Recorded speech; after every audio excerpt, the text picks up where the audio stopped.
Hi, Embracing Only podcast family. This is Archita. We are introducing impact moments, actionable insights that highlight the best and powerful learning moments and wisdom from our past episodes of incredible guests. In this highlight reel, you'll hear leadership lessons from a combat veteran, taking action to be anti-racist, mastering workplace negotiations, leveraging your uniqueness for success. We'll take a topic and break it down in a short, snappy episode. So click on the link in the show notes to continue listening to these impact moments with our amazing guests.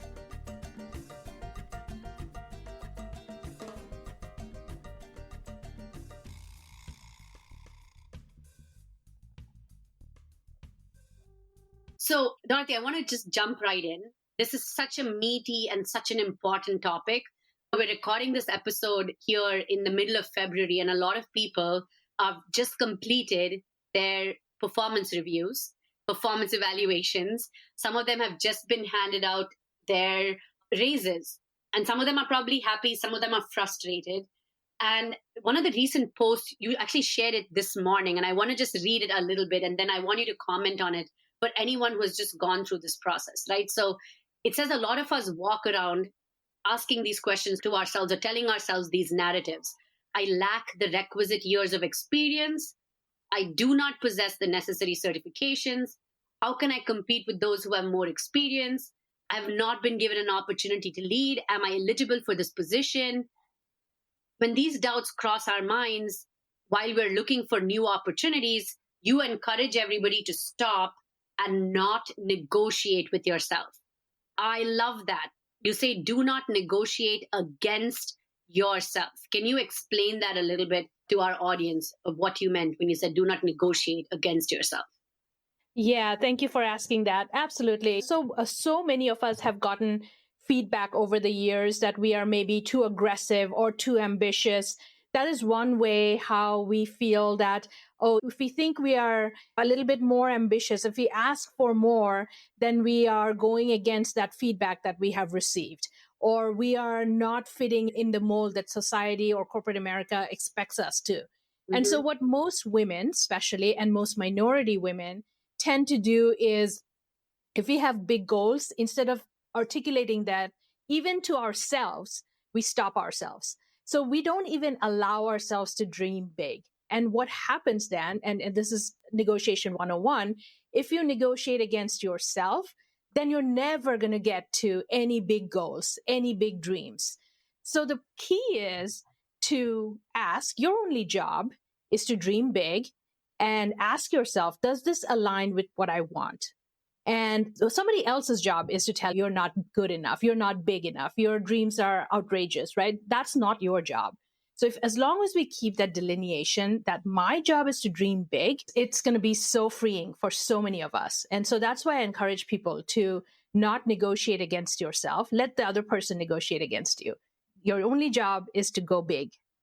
Yes. Oh my gosh, that's such a powerful phrase right there, because if you go into this conversation saying all of these limiting beliefs to yourself across, I do not possess the certification, so it makes sense if I only get this on my performance review, or we didn't perfectly hit that. So yes, it makes sense that they might got only a 3% raise. But if you go in, and you mentioned this as well earlier, you have to perform. Performance is a non-negotiable. Delivery is a non-negotiable. But from there, you're delivering, you're doing great work, but then we hold ourselves back because we're just like, well, we haven't seen anyone like us, or this narrative that goes around in corporate America all the time, right? Put your head down and let someone tap you. I hate that. I think if Olivia was here, her eyes would go wide and she'd be like, I hate that advice. Don't wait for that tap, especially as minority women. Yeah, but we get trained on it, Archita, from the very beginning. We see our role models are, for lack of a better word, handsome white men who keep their head down, work really hard, and somebody who's a sponsor or somebody who's a well-wisher will tap them and will open doors for them, will get them into the C-suite.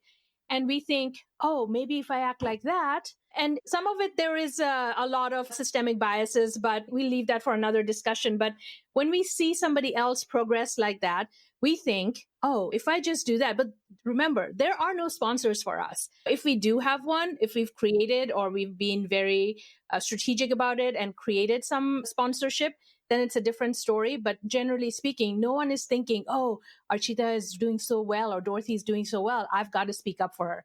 If you haven't set up that relationship, no one is coming. So you've got to stand up for yourself and you've got to be the one who's advocating for yourself. Yes, and make that ask. And what's the worst thing that could happen? They say no. Gosh, Yeah. now. And now you can then make the choice. You can Yes. then decide what to do next.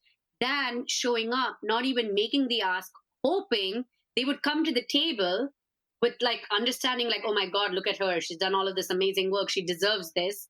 And then leaving disappointed, both with yourself and the person and the place, never ever having made the ask. And so this is amazing story that you shared. And I think you said this was a pivotal moment when it changed your perspective on employment. And can you just share with people that story wherein your friends sat there and just calmly walked through that $100,000 negotiation with her boss, asking for the ask she did, and the way she asked completely changed the power dynamic in that negotiation? So This is the story, and this is what you shared recently on a podcast. You mentioned that you had a friend who was in a salary negotiation. She was already earning like 100,000, and her boss asked her for a number, and she boldly asked for 140,000. There was no hint in her voice. She's, yep, I deserve 140,000. And the request was met with laughter. And you said that the boss just laughed out loud. And you mentioned that the kind that would make your face flush, hiding on the other side of the computer, but your friend remained undaunted and simply replied with confidence, I know you'll do your best. Oh my gosh. That is so powerful. She made an ask. She got a response that was like, are you crazy? This is nuts. This would never happen. And her response was putting trust back in that person. I know you'll do your best. And you mentioned that left such a big mark on you because it shattered your fears about money and discussion at work and that courage to ask. And that ultimately what she did get was 125,000, and they apologized that they couldn't come in. It's just phenomenal. So just expound on that when you show up, really being very clear on your ask. yeah, I remember now. You hit the nail on the head.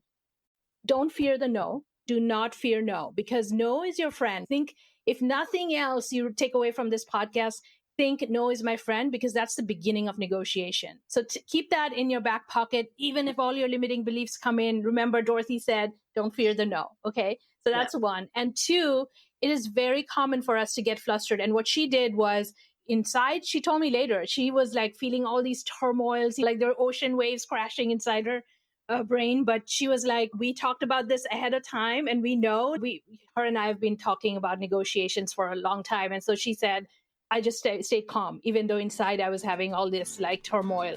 And so she did not fear the no. So even though he laughed, if she had said at that time, oh my gosh, I'm so sorry, did I overstep? She would have compromised her position. But she stayed calm. She stuck with what she believed to be her value. And in the end, what did she get? She much higher raise. And if she had said, oh, maybe 110 or 105, and then he would have said 102, and then where would you have ended? You would be like $40,000, $50,000 behind. So that's really important. First, go big. That's lesson A. And B, don't fear the no. That's lesson B. I love that. We're like building a cadence here. Go big, don't fear the no.